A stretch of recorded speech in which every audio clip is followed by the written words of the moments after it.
Luden. A Luden is a type of hobgoblin, an amusing goblin, in French folklore of Normandy. The Luden is comparable to house spirits such as brownies, elves, fairies, gnomes, imps, leprechauns and pixies. In some tales, it becomes invisible by donning a red cap with 2 feathers. They're tricksters and a bit temperamental but not malevolent, evil, or harmful. If they like the people in whose house they live, they will serve as guardians. If angered, they play tricks. They'll hide your shoes, mismatch your shoes, tie the laces together or hide pebbles in them. They'll blunt knives and scissors.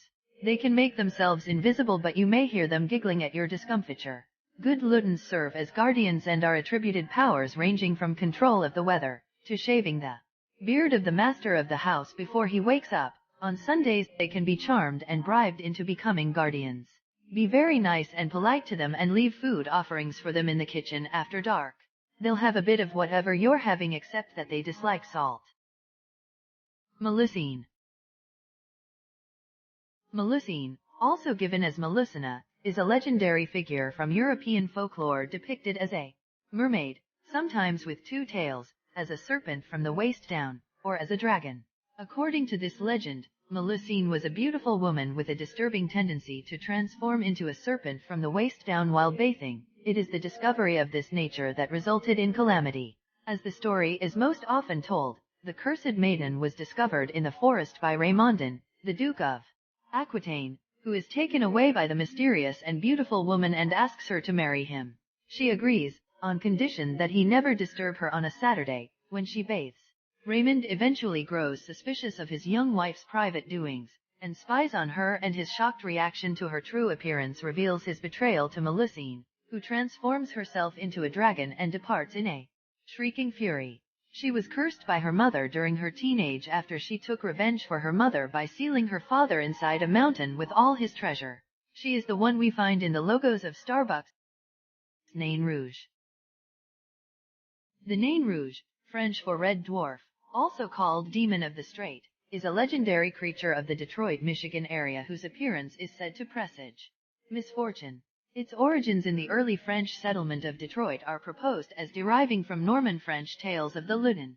1883 legends of the Detroit described the Nain Rouge as a dwarf, very red in the face, with a bright, glistening eye, emitting a cold gleam like the reflection from a polished surface, bewildering and dazzling all who came within its focus, and a grinning mouth, displaying sharp, pointed teeth, completed this strange face. In 2015, Woodbury Wine, a distributor and wholesaler of fine wines and Kindred Vines Import Company, an importer of French and Italian wines, introduced Nain Rouge Red, a French red wine blend named after the Nain Rouge dwarf.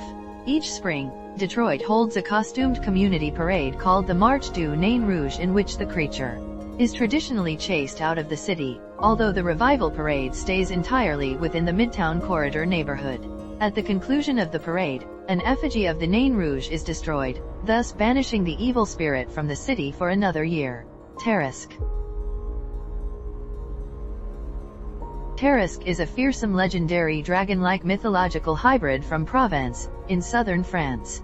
It is fatter than an ox, longer than a horse, with a lion's face and head, teeth as sharp as swords, a horse's mane, its back as sharp as an axe, bristling and piercing scales, 6 feet with bear's claws, a serpent's tail, and a shell on either side like a tortoise. In the story of the earliest life of Saint Martha, soon after coming to Tarascon, she heard that people there were terrorized by a huge dragon, part land animal and part fish, which lived in a forest beside the Rhone and had killed many people passing the spot or crossing the river. Attempts to destroy it always failed, since it would hide underwater. She found the dragon in the forest, eating a man it had throttled. She threw over it some holy water which she had brought and showed it a wooden cross, and the defeated dragon stood as quiet as a lamb. The saint bound it with her girdle, and the people slaughtered it at once with spears and stones. After the beast was killed, the townspeople felt guilty and named their town after the dragon they had slain. Today, a sculpture of the Tarasque sits placidly in the town near King René's castle. Every year, the villagers of the town celebrate a festival in honor of the Tarasque and its untimely and eventually sad death. Dame Blanche. La Dame Blanche, or the White Lady, is a figure featured in the mythologies of various Celtic countries. She is often identified with Macha of ancient Irish mythology, and is variously known as the Dryad of Death, Queen of the Dead, and the crone form of the goddess. She is associated with death, destruction, and annihilation in French mythology or folklore. Dames Blanches, meaning literally white ladies, were female spirits or supernatural beings. The Dames Blanches were reported in the region of Lorraine and Normandy. They appear in the graveyards, bridges, mountains, caves and caverns. Thomas Cately, 1870, describes the Dames Blanches in Normandy, who are of a less benevolent character. They lurk in narrow places to attract passerby attention. They may require one to join in her dance or assist her in order to pass. If assisted, she makes him many courtesies, and then vanishes. Those who refused were thrown into the thistles and briar, while those who danced were not harmed. Another dame only allowed people to pass if they went on their knees to her. Anyone who refused was tormented by the Ludens, cats, owls, and other creatures who helped her. Gargouille. The gargouille was a terrible sea serpent who, one day, emerged from the Seine River and began to spew water about the countryside. The gargouille then created a great tidal wave, and whatever the waters did not kill, the dragon devoured for its meal. In the legend, Saint Romain, the Archbishop of Rouen, lured the monster to shore using a convict, and then made a cross with his fingers to tame the monster. He then led it into town where it was slaughtered. Some accounts said it was burned. The accounts of burning said that neither the monster's head or neck would burn, so they were mounted on the town's cathedral to display God's power. The creature was then said to have been carved onto buildings to be used as a water drainage, therefore creating the modern gargoyle. It is similarly accounted that they have no relation other than their water-spouting abilities. Loup-garou.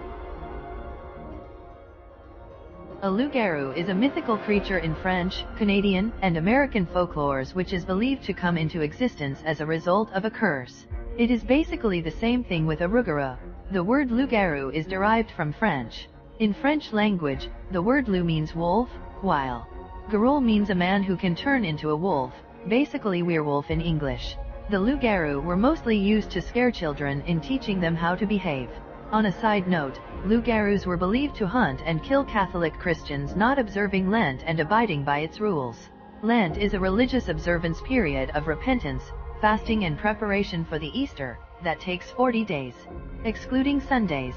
One of these beliefs related to French Catholics suggests that a person will transform into a loup-garou if he breaks the rules of Lent for 7 consecutive years. According to another belief, the transformation of a human being into a loup-garou results from a spell. A person put under the loup-garou curse will remain in that form for 101 days and the curse will be passed on to another human being when the loup-garou draws that person's blood. So, what makes these creatures so dangerous and terrifying is the fact that while in their wolf form they are completely aware and as intelligent as they are in their human form. Fufaulit.